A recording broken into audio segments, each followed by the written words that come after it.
Hi guys, welcome to the Simplify LLC channel. In this video, we will talk about how to register a foreign LLC. If you are new here, don't forget to subscribe and press the bell icon to be notified when a video appears.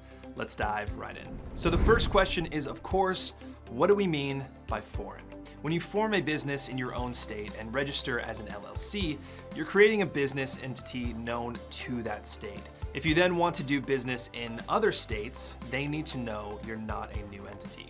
Some foreign LLCs even do all of their business in the other state. Forming a primary LLC and a foreign type are very similar processes, but very different legally. You will need to pay LLC fees and taxes in the state, submit annual filings and reports, and have some way to receive important legal documents.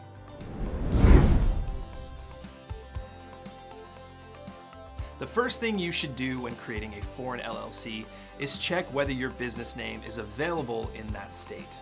The Secretary of State there should have an online name search tool, and if your name is available, you're often able to reserve a name for long enough to file the paperwork.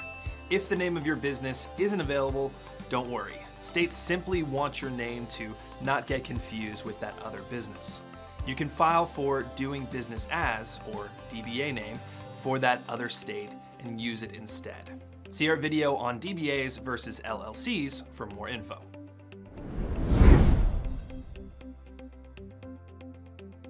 Next, you'll need to select a registered agent in that state who will get your mail and legal documents. States want you to have a physical address in their state so they can contact you, but that doesn't mean that you need to actually set up shop in every state you do business in.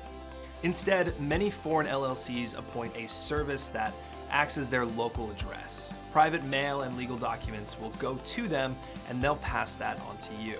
And because the documents you receive could be important, using a PO box is generally not allowed.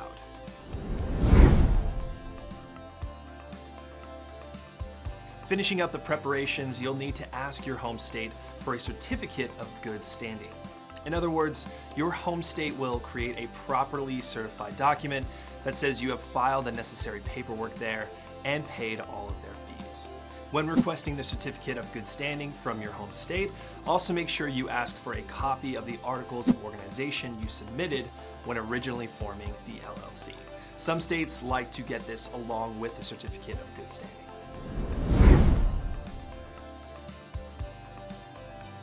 So it's time for the registration process. You'll start by filling out a certificate of authority provided by that state.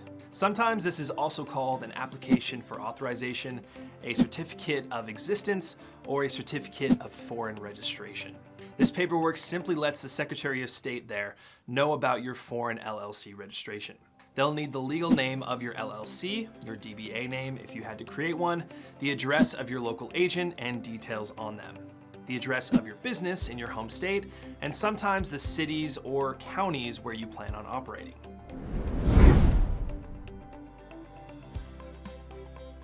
With all of these documents prepared, you're ready to file with the Secretary of State. You should do so with a cover letter listing everything you're sending and requesting the foreign LLC registration in plain language, the same as the cover letter when applying for a job.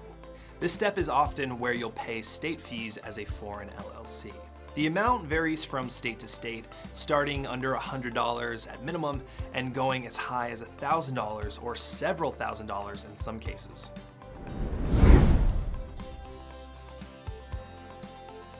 When the foreign LLC registration is accepted, the final step is to register with other authorities in the state.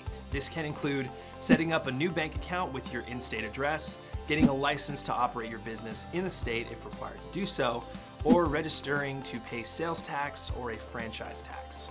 Well, that's it for today. Thanks for watching. If you want to know more about what an LLC is, its benefits and disadvantages, you'll find the link to those videos in the description box below. Also, don't forget to like and subscribe. Feel free to write in comments if you have any further questions. We'll see you next time.